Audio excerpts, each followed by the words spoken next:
obviously, siyempre, dahil nga frustrated na to si Martin Chandler. Can't do anything to help his team now. Now, Don Camasos checked in for the first time. He gives Purefoods another big body. Yun na nga, dahil Richard Yee already with 5 fouls. Arnold Gamboa with 4 fouls. Also Noy Castillo with 4 fouls. Alright, so ito naman. Don Camaso naman ang babantay kay James Penny. Let's watch this matchup.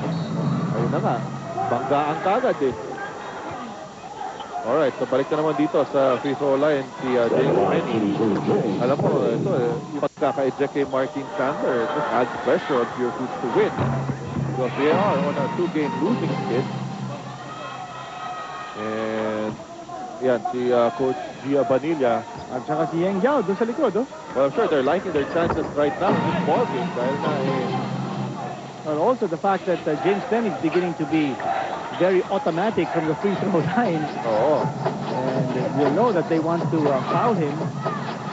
And now, talagang namimiesta si Penny. Already has 30 points ito sa ating ballgame.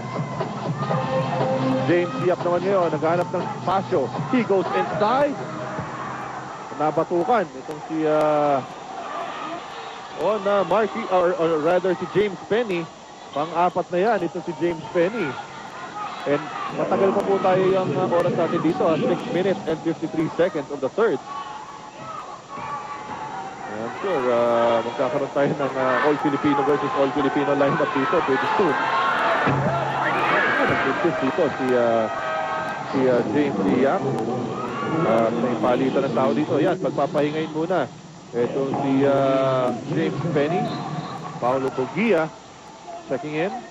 And Vistamar is the official resort of the PBA. The fun is just beginning, and you're just in time.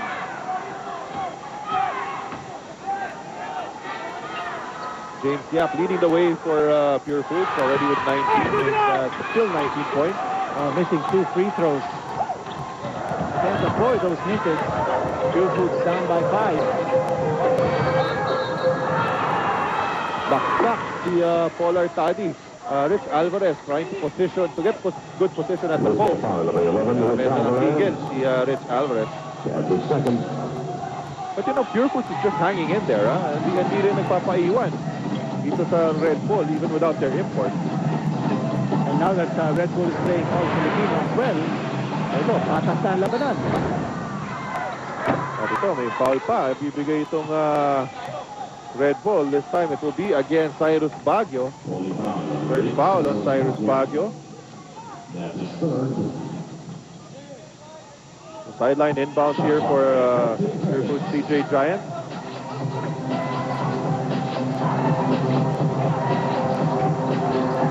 Simon. The number is good. Alam mo, ito na ang aasahan nila yung dalawang forward nila. Peter Jun Simon at si James Yap. So those are the 2 shooters on the floor for Purefoods. At kung hindi nila mabigyan ng bola si James, the dribble goes to Simon. Enrico rolls to the baseline.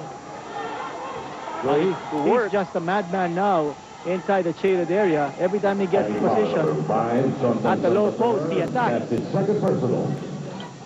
And pangalawang foul na nakuha dito kay John Dan Salvador. So itong si Enrico Villanueva, ready with 3 points. Back in the first half, he was scoreless. Now with 3 points and 4 rebounds.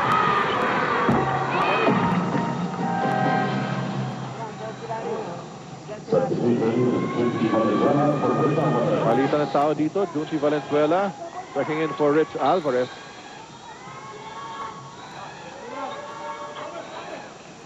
And Rico Villanueva for a second free throw attempt.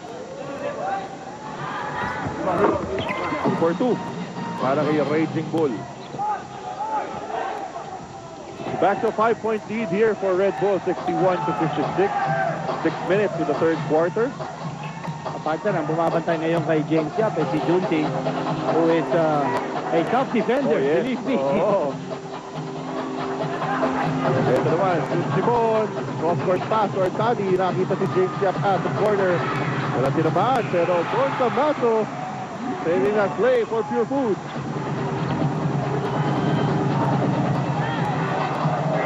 Ito na, si Warren Ibanez. Paulo Budia.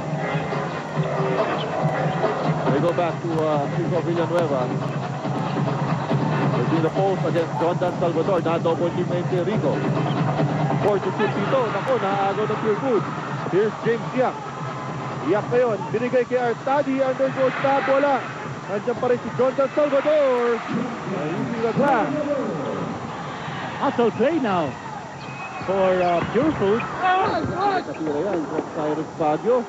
Ay talaga nagmamadali yung Red Bull, no?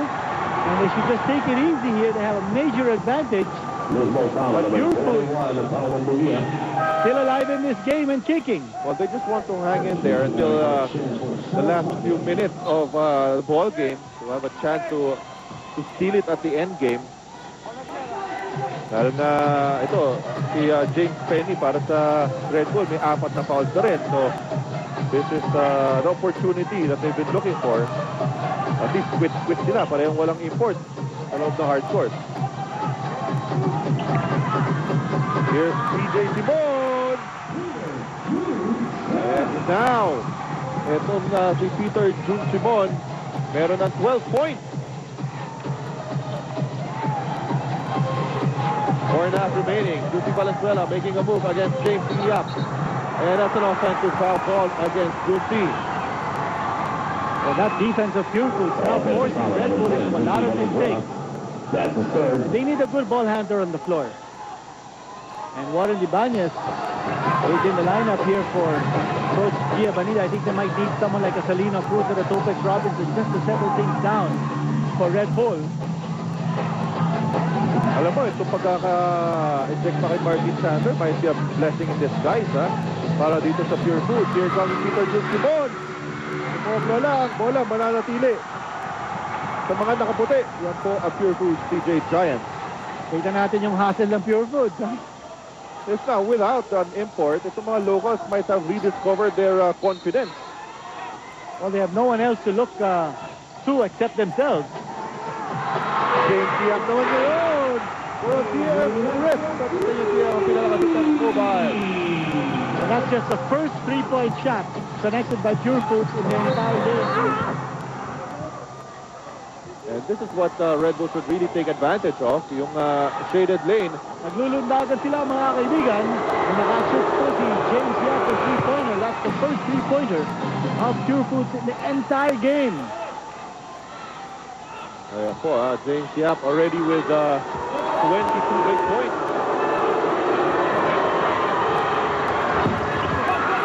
A miss by Rico Villanueva. Pure Foods protecting a 3-point lead. Ito na naman si James Yap. He twirls, natapigan ng bola, pero bola mananatili pa rin sa Pure Foods. 14 points, and Yap with 22.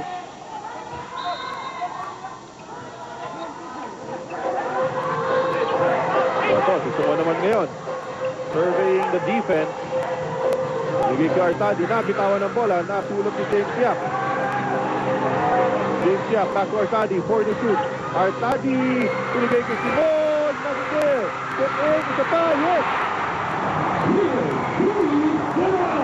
At buhay na buhay ang mga fans ng Pure Foods TJ Giants.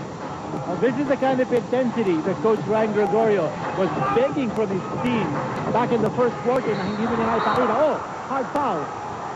Panasier down. At tama yung ginawa ni Canazo. He just walked away with his back towards Panasier. That's the way to do it.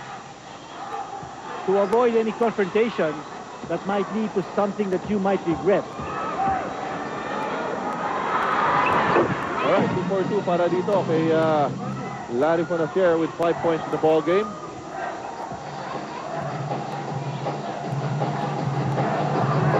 Artadi. James Yap. Great, ha? Pero wala pa rin. Long rebound goes to Larry Panasier.